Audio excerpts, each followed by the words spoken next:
Mhm. Yeah, these are very classic shows. Absolutely. Talking about Housewives and just the impact that it's had, Mhm. what do you think in terms of housewives that have went on and created a big success, like the vein of Bethany Frankel? What Mhm. does it take in this day and age to Mhm. be successful and not let reality TV Mm. mess with your mind, but more so use it to your career, landscape? I think Bethany Frankel has an enormous success because she had her own success before the show.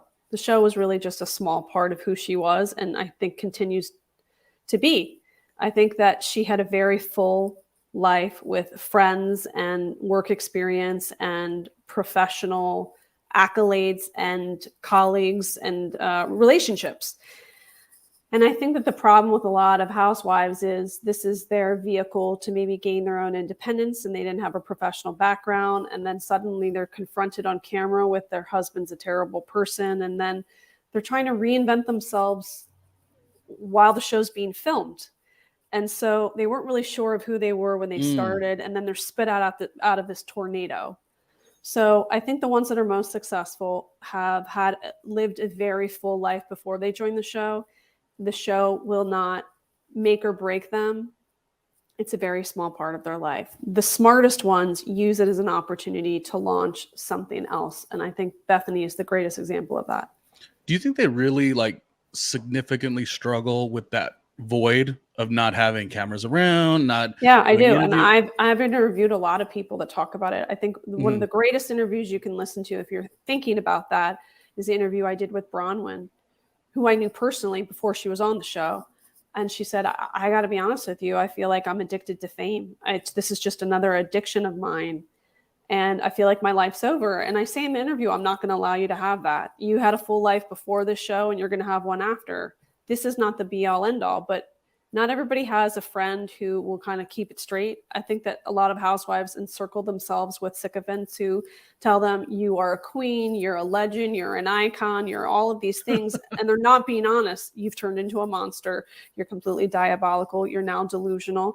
You only care about people who praise you. You're not living on planet Earth. You're not being mindful of your money. You're not being mindful of the people that you have that you now only seemingly use because it'll get you more followers or more opportunities. You have to have people in your life who keep your feet firmly planted on the ground.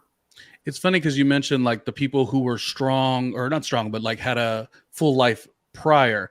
But Mm-hmm. even them, like I feel like Dorinda Medley probably had a really full life. It sounds like she did, but it does also seem like she is just waiting and waiting by the phone and wants to be back in that reality TV thing Mm-hmm. so badly. That void. I think she had a pretty full life before. I think what the problem was is that I was just thinking about this earlier this morning. I think that the death of her husband Richard really threw her for a loop, and I think that she began the show when she was in a compromised period of time, very vulnerable. Mm, And I think that she had a minute, which I think a lot of widows probably feel like, okay, where am I going next? once you get I think, spit out of the machine, yeah. Oh, yeah, that's I interesting. think I think maybe her experience would be different if she had had more time. Um, I think I have enormous empathy for her for that reason. That's really interesting because switching gears just a bit, Ariana went into that Tom Sandoval relationship right after her father passed. So it's so odd that like just in the Hmm. back of my head, the first thing I thought of is of course Team Ariana, all that stuff. But then the first thing I thought of is like, wow, she started this experience. I don't even think she was in LA that long. She was living in New Yeah. York before, and like I just think of like what that looks like that thing that gave her a relationship, gave her a TV show, and Hmm. gave her money. And I don't mean that in an Ariana shallow way by any means. But when it gets spit out, and it's not spit out because she, of course, is still on the show. In fact, she's the star of the show now. But like, what does that feel like to like, yeah, get Yeah. the Dorinda experience? Hmm. Now, one thing is interesting though. God, Kate does a good job. She's got Ronnie thinking. One thing about Dorinda is like what made her so good is that she was willing to come on the show while not complete, while just getting the her husband passing. But it's also the thing that when the show's over, it must be dark and quiet, like really, really eerie, actually. Yeah. I think again it goes back to, I think they need a period of time to sort of rid themselves of the people that fed them information that wasn't helpful. Like, you need to be an over the top version of yourself because that's what the audience wants. Hmm. But then I also feel like this experience as a housewife should be telling the real story of a woman, and a woman who is a widow or who's a housewife, or like a true one, raising children, of a professional, of like all these things that make us such complicated and interesting people. And if you don't have people that are reminding you, that maybe the producers, the showrunner, the makeup people, your husband, your children, your friends, if you don't have enough people saying you must remain true to who you are, it would be very easy to allow yourself to become a different version of yourself. I don't know. I think that one of the best scenes in Housewives of New York in history was the moment that Dorinda and Carol are sitting in that London hotel talking about what it's like to lose a spouse. Mm. And I think about things that they said all the time. And that was a real moment because she's in a moment of pain. She's in this weird period of her life, to your point. Hmm. Um, but I also think that because she was mourning, she may have been vulnerable to relationships or conversations that didn't have her best interest at heart. Mm. Wait, say that part again.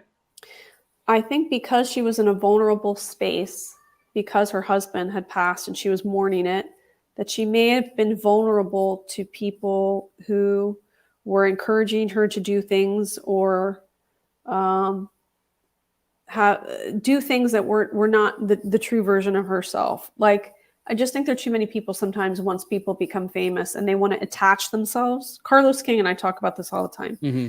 They attach themselves to housewives because they want to be part of this fame train. They want to, maybe their own personal needs are like they want followers, or they want to be the first person that is the scoop, but they don't always have their best interest at heart. I think that the early days of Housewives were better for that reason, because you had less followers and you had less entourages given access to Housewives. So they were still in that space where they're living their lives out loud on camera. Well, you see that in RuPaul's Drag Race also. The earlier seasons were so authentic. There wasn't Mm-hmm. this like, how am I going to play, on television after this? What is this going to look like with my Twitter followers, my Yeah. merch? There's a thing called DragCon now. Well, there's obviously BravoCon too. Mm-hmm. All of those elements start getting put in people's minds and you stop telling the real story. The thing that attracted me to you originally was that one time you did a show with Carlos King and you guys were talking about Real Housewives of Miami. I was, Yeah. of course, recapping it and, of course, gushing over everybody. But it was so intriguing to me because, sometimes you could only look through your lens, or often you look through your own Right. lens. I completely forgot. And I feel almost bad because I was like, Julia's a little bit boring. I was given like a harsh opinion or whatever the case. And then I try to listen to tons of podcasts and watch a lot of YouTube and stuff like that. I love to see everyone winning. And you were like so taken or touched by like, oh my gosh, I will at one point have to be faced with my own. What was it? Julia had an issue with Her empty daughters. nest. Yeah. Yeah, and the way But you that's an important story to tell about a woman who's a Mhm. mother. At some point, your children are going to leave your house and you have a complete identity crisis. Does someone need me? The house is quiet. I'm not helping anybody. Who am I now? Now I have to be a completely different version of the person that I have been the last 18 years, because a lot of mothers get tied up in their children's activities and their identities get tied to their children. I just thought that was a really honest story. I also think Julia is important because ultimately every city is telling the story of the women in it. And I interviewed Billy Corbin, who is a Miami-based documentary filmmaker, and he said, the truth is that Miami is a very homophobic city. And it's really difficult to be a lesbian, like a lesbian in this city. And she's also married to somebody who's very famous. And I think that those stories are really important. And I think that The truth is, Housewives has been an incredible vehicle for storytelling because someone in another pocket of the world, even in the country, may has never met a lesbian. They don't know anybody who's gay. They don't know anybody who's trans. They don't know any, that's not their life. And suddenly they see someone else's story, and then they warm up to them and they see themselves in that person. And then they're like, they consider Julia as their friend. And so that when somebody has a conversation around them and it's homophobic, it's like, actually, you're wrong. And here's why. It actually really does a great job of shifting people's mindsets, opening you to other people's life experiences, which ultimately helps you evolve as well. So I think that people sometimes get caught up in the, who's a villain and the fights. But I don't think we can lose sight of the fact that the Real Housewives has done an incredible job telling the story of women between, 30 and 55 years old who were for many decades completely erased from television and not important, and all of their individual stories and then their way that their lives intersect has been really helpful for expanding people's worldviews. There's definitely agreeing with you that there's value in Julia. Of course, we always love Martina on the show, but that was just something that I was so taken with when you stated it the way you stated it, that like empty nest, that like I don't have that even in, like, I don't even think of that. But and if you watched a show that was only like Survivor at a dinner table where they're just fighting about really surface level stuff, it would get boring. But if you're watching a show and you're like, okay, Nicole and her Cuban father have been struggling and unraveling, like, what is their culture like? What is the role of a father in the Cuban culture? Does it shape things because she has her own independence and she became this professional and now she doesn't need him? And what were the dynamics of her parents' marriage? Mm-hmm. All those stories are so interesting and important. And I don't know, is that story being told? Or Alexia's story, like she was married to like a cocaine kingpin, really, and has these two children, and one of them's in a car accident, and now she's the mother of a child that's going to need an enormous amount of help, and also letting go and getting him into a program where, like that moment where he said, Frankie was asked, have you ever taken an Uber? And he's like, oh, no. He said he was scared. Yeah. You feel the weight of Frankie, but also of Alexia. And I think that a lot of women and probably fathers who have a special needs child felt seen. Yeah, it took me to such a place, like, one of my dearest friends, such a go-getter. He has a special needs brother, of a certain level. And when we sometimes talk about like, just dreams and stuff, I'll be like, oh, am I moving back to LA? Am I going back to New York? Like, I feel very not lucky. I don't want to say it like that, but I can do whatever I want. And I'm thinking about this dear friend of mine. He can't make that decision because he has to be close to wherever the brother is, which of course the brother stays with the mother at this point. But it's just, you're right. That's the thing about Housewives. I love it when they could, the drama is fun, but I feel like you need to have the peaks and valleys for it to be a really good show. You can't just have them jump in together and go for it. But also when they're fighting, you're like, if they have a really substantial story behind it, you understand that fight, like you're more invested in them resolving or actually spitting out what's really at the heart of something. But you can't do that if you don't build up their individual stories first. Totally agree. And Miami Housewives is a very good watch, so go watch it. Yeah. And I love Larsa. Just let me be. But I like Larsa too. I think that's a really interesting story. She does represent like a woman of that economic level who was the woman behind a really popular figure. And then she goes through this divorce and her children are all, kind of building their own independence. And like, who is she? Like, how does she build her own name? And the fact that she's dating Michael Jordan's son adds another interesting layer, given that she was married to Scottie Pippen. I love, like, I can't, that's why it's hard for me to, there are very few people I'm like, I cannot stand them. I don't want to watch them. I'm not interested. Vicky Gumbelson, I'm not interested. I never want to hear her story. I don't care. But I always find all of their stories very interesting. Let's go finish Housewives here and finish the episode here. Two last things. One comment is, yes, I totally agree that as much empathy as I could have. I mean, I'm a man, so it is a little bit different, but like for women not to have that much exposure on television at a certain age, I do feel like that is what drew me to like a Dorinda character, just because she dressed, not that there's an age appropriateness about how you're supposed to dress, but she dressed Mm-hmm. in a certain way. And I always kind of feel like sometimes I don't like watching the shows and like Twitter will react to one of the younger housewives. And there's nothing wrong with that, but I'm always like, of course the 32-year-old skin is taut. Of course she's in her first marriage. Of course, Mm-hmm. I'm not being funny here. I'm just saying I hate when they compare somebody who's lived a longer life. And we have to be honest, when the longer we're here, and Mm-hmm. thankfully to be here, more baggage we carry. And Dorinda I just wonder, I wonder, I would love to know though. I would love someone to do like a Twitter heavy research. Who are the people actually commenting on the looks? Is it really the men that are watching? mm, Because I don't find that other women would ever compare a 55-year-old woman who's already had a child and has been through major life experiences to a new mother who is 33. We wouldn't do that. It would be yeah. absurd.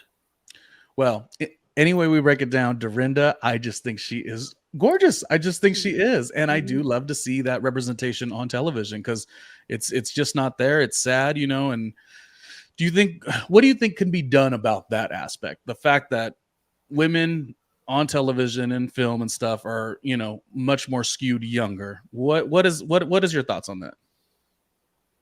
I think it has to do with needing more women in positions of power in the entertainment industry Hmm. because we want to watch women of all ages. We want to watch female stories of every race, every religion. That's what we want to watch. That's why we Hmm. watch The Housewives, because we get to see that.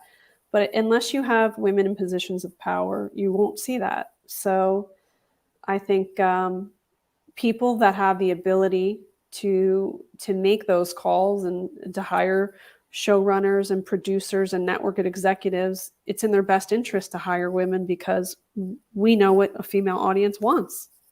That's right. I agree with it. Mm-mm. Last thing here, when we talk about Housewives and it being utilized as a platform, and we talked about Bethany Frankel a second ago, who do you think is doing it right? Who is out there using the platform, maintaining, the best sense of self, even though it's, tons of bells and whistles? Who's doing it right now? I think Candy Burst does a fantastic job. Hmm. I think she went into the show as somebody who had her own professional successes, very confident in herself, willing to crack herself open to expose you to her children and to her mother and to her aunts, talk about some of the failures that she's had while building her business. I think that she's certainly created fantastic ancillary businesses out of the Housewives, and I think she's just done a really good job of being a great example of a working mom. Hmm. Candy, she gets that money, that's for sure. I also love Kenya on the show. Those two, I don't have a favorite because I don't want to put them against each other. But Kenya, I just love Kenya. My favorite part about Kenya is that I think the way that she's been open about her mother abandoning her Hmm. makes a ton of viewers feel seen. Mm. That she had a Because child at also she's the way she's talking about becoming a mother now and how when that happens to you as a little girl and then you become a mother, it's almost like you're confronted by the things that you lacked while trying to give your child the things that you want for them. It can be as much as you are, it's like you're enjoying being a mother, but you're also mourning what you didn't get as a child. So it's a very complex kind of experience. That's a very interesting navigation. Yeah. And then Kenya also, her stuff with men, and she seems like she shows up to film. She may put a little bit of extras on it on occasion, but she's giving you something, and I just love to watch it. So it'll be I interesting to like see. I just like complicated women. I think Sheree is like a really interesting, complicated person. Yeah.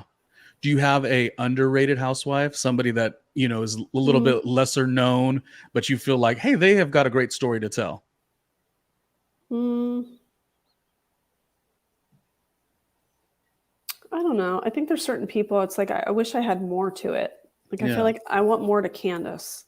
And I don't think it's her decision. I feel like it's production's decision. Like, I would love to see more of her fertility journey. I think that that's a really interesting, important story to tell. I don't really feel like I knew who Adriana is. I don't know. Marisol, I still feel like I need some more. I want access to her professional life. I feel like it would make me understand her a lot more. Well, she was the luxury PR. She had a luxury PR firm the first go around. Did you watch the original also? Of course, but now where is she? Like, what is she doing off camera? Mm, We don't really see. We see glimpses of her house. We see mm. glimpses of Steve, but what else? Who are the friends in her life? What is her week like? It seems like she's trying to tease us that she has this business that she's building, like with Mhm. alcohol based. But I don't know enough. I need Yeah. to know. I need to know a little bit more. I would like more, but I'm also very like okay with her being sort of like the Sonia Morgan character, where it's just a lot of goofy and fun. And then of course you miss her mom all the time as well. But Yeah. you're right. Yeah, you should be producing the shows. So we'll move on. Thank you for your time. Do you have any other pop culture commentary that you wanted to speak about that excites you? Other than that, we are good to go. I just wanted to chat with you. I think it's very interesting the dynamic between, like I said, reality TV, but then these really hard hitting topics. But as you Mhm. said, they're all the human story. Listen, the person that watches a reality show also loves true crime. They like a sports Hmm. docu-series. I mean, if someone's like, I don't like sports, I'll say, well, I'll challenge you. Watch 100 Foot Wave. Mm. Watch Untold on Netflix about untold stories of sports. It's the same. It's the same fascinating thing that connects all of these shows. It's the personal story of resiliency, or the complicated way that we all think.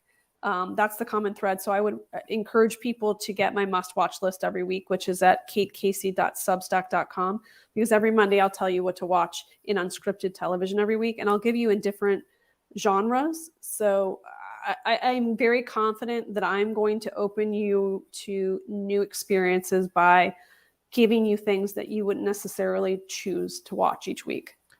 Dang, you're doing all that for the audience? Jeez, I gotta step it up, Kate. I'm over here just giggling and giving my good looks, but it is what it is. And you are right about that. My straight brother will watch Vanderpump because it is just human storytelling that's Yeah. interesting. But every other, like, sports documentary, he will watch every, like, there's not one that goes by that he doesn't watch. But Yeah. yet I'm like, because I can't get him into Housewives, but he will watch Vanderpump and on occasion a couple other shows, the Yeah. Jersey Shore, let's say. You need to watch Untold with him. Untold on Netflix. And the episode you need to watch, it's 2 episodes together. It's from the last season. It's about Manti Te'o. Hmm. He was the Notre Dame football player. He was a big star, and then he got catfished. And people didn't Oh, believe him. They thought that he was gay and like keeping it secret, but he actually was catfished by someone. So they go back, 15 years later, and they interviewed the catfisher. And then they interviewed Manti Te'o, and you see how that experience totally ruined being a first round pick for the NFL. He ended up being picked like much later down the, farther down the list, which made him lose out on millions of dollars. But it's a redemption story for Manti Te'o because he's finally telling his side of the story. And then you get to see who the catfisher was. It's fascinating. So it's Untold.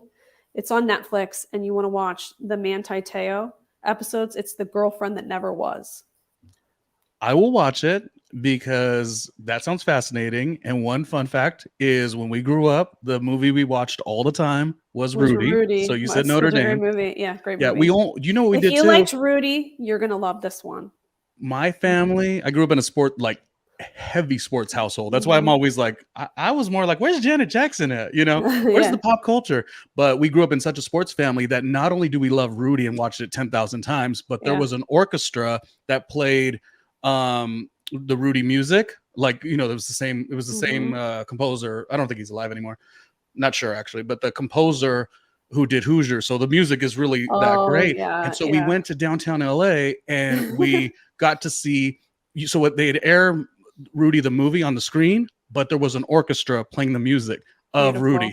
You talk about that, that Pekin Cry. Valley, that moment. Oh, if you like Rudy, this episode is going to make you cry. And what you should know is that Manti Te'o, who had been basically laughed at and people were embarrassed by him because of this series and telling his story, he was reintroduced back to the Notre Dame community, and he went back for a game this season. And there was not a dry eye in the stadium. I'll probably get back to you sooner than later because I may check it out with my brother today. I think you should. I'm really confident that you are going to love it.